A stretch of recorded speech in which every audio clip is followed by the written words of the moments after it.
Okay, welcome to week 7. So this one's going to be a little bit different. We have, at this point, covered all the knowledge areas and essentially everything you need to know to manage a project well, or at least everything I have to offer you in terms of learning how to manage a project well. So what we want to do this week is really focus on, let's take everything we've learned and put it together into the project plan. Okay, make sure that you've got the project plan squared away, all the different elements there.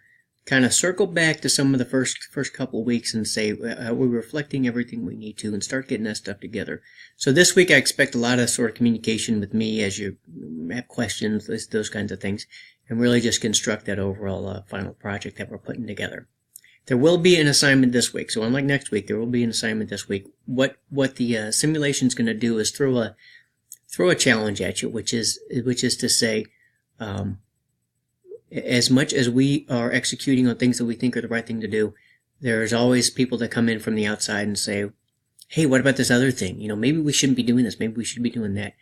We have to have the confidence in what we're doing to be able to, number one, respond appropriately to other opportunities and threats that are out there, both real and perceived. Be able to discern between what is real and what is sort of salesmanship that might be going on, and then be able to articulate our reasoning for the vision that we have effectively to the stakeholder community that's supporting our project.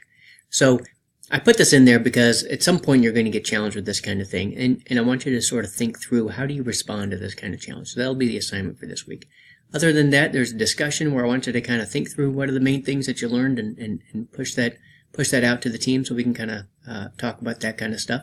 And other than that, just work with me. Let's get that project together, do the best we can to make sure we have an understanding of everything that we've done this term, and get it finished up.